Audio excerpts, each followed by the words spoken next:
It really is only today. We all have a satisfaction associated with doing something that somebody finds useful. So, how often have you had a circumstance where it feels like the world is coming or has come to an end? I mean, like all this bad stuff has happened and your world is collapsing around you. Maybe it's financial. You know, in the days when the Great Depression happened and the big crash happened on what is now Wall Street, people were jumping out of buildings and literally did end their day, right? And their life and everything. And how many times have you felt like that? Like, you know, a relationship is falling apart or money woes stack up so high that it's the end of the world. I've had that happen a bunch of times. If you've read the book, Tightrope of Depression, which is my story, you know about that. But even if you haven't, you know what it feels like to think that it's the end and to feel emotionally like you've just run out of time, run out of energy, run out of options, and it's over. And yet, a day goes by, and 2 and 3 and a week and a month and a year and later, and it wasn't. And I don't know how often that happens to you. Maybe people that love drama, it happens a lot too, and so they live in a place like that. And maybe it's only happened once or twice in your life.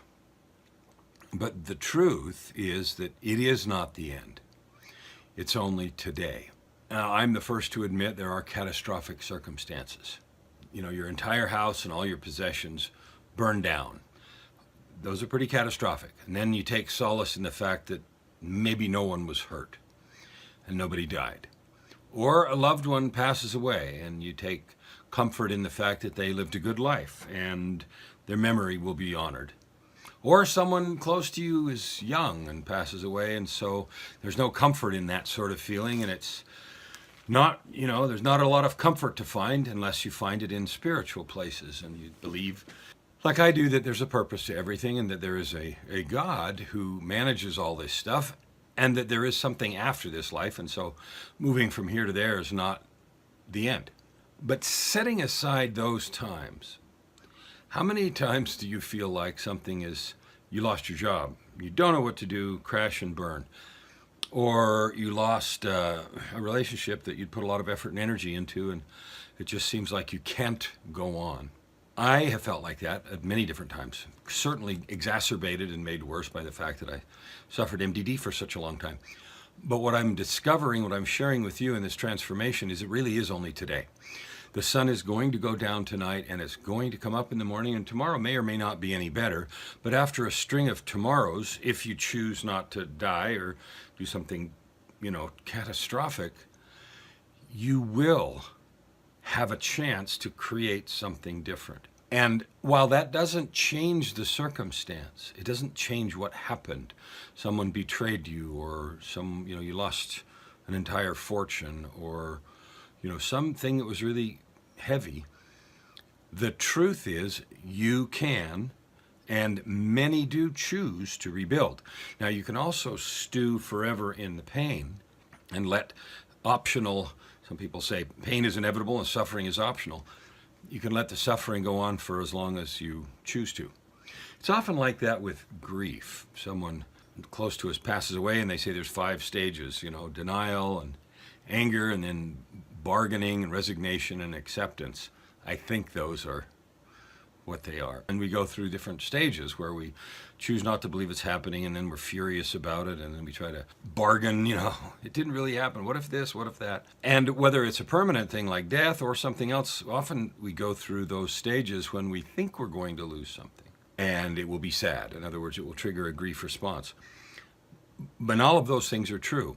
The point I want to make today in today's transformation video is this: it's only today. Another way I say that is, for myself and for clients that I work with, is we say the circumstance, so-and-so betrayed me, this happened, and they hate me, and it'll never, you know, I lost a friend and they hate me and they're never going to talk to me again.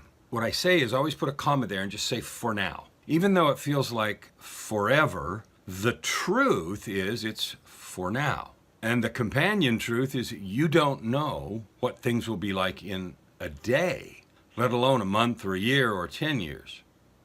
So the truth is it's always for now. And the truth is also, if you stay engaged in whatever the circumstance is, you have the opportunity to do something. Now, we're never in a position to control someone else's thoughts and behavior. So if some friend decided they hate you, you would say, okay, they hate me, for now. And you don't have the opportunity to change their behavior, thoughts, or feelings. They have to do that. That's their business. If you did something wrong and you lost a friend over it, you may behave in a different way. You may apologize. You may not. You may do whatever. And because of that, some things may happen. But the choice of when and if to make those changes belongs over there. So what do you do? What do you do inside when something catastrophic has happened? What do you do? Well, one thing I see happen a lot is stirring.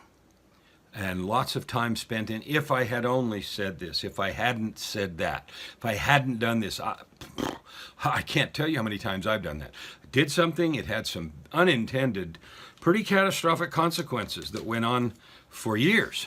And in the beginning of those years, I can't tell you how many times I said, I was angry at myself, frustrated, and said, if I just hadn't said, a certain behavior, it would be all different. Now, number one, I don't know that. I really don't. And two, I didn't. And so continually living in the sadness or anger or blame or bitterness of if only has no opportunity to make the future any different. Now, I don't control what they do in the future, but I do control how much it affects me. I do control how much it still keeps me tied up and sad, right? So the daily light rope transformation thought for today is, remember, whatever happens to you, small or huge, it is today. How much of it we carry tomorrow is a choice we make. We don't control others and we cannot change the fact, but how much we let it affect us is something we do control. Now, for something huge and catastrophic, our ability to change our feelings about it is small and gradual, probably not immediate and large. But until we realize that processing the emotion and the chemistry of the emotion, which is, neurotransmitters and things, processing that can happen. And we can change how we feel about things. But only after we become aware of it and we decide to.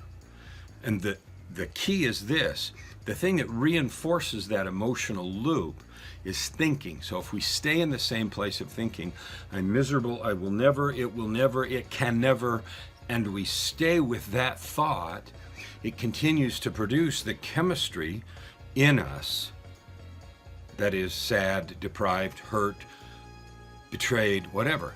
When we change the thinking about it, not pretending it didn't happen, it happened, but I choose now to move to a different place. I choose to create a different future. I choose to turn the page. An old REO Speedwagon song, Roll with the Changes, and one of the lyrics says, if you're tired of the same old story, turn some pages. And I like that. So remember, when things happen that are out of your control, that are hard, it's only today, and that either gradually or immediately you have control to make a different future. We'll see you tomorrow. Thank you for watching the videos. Take this opportunity, leave a comment, subscribe most of all, and don't forget to spread the word about this channel.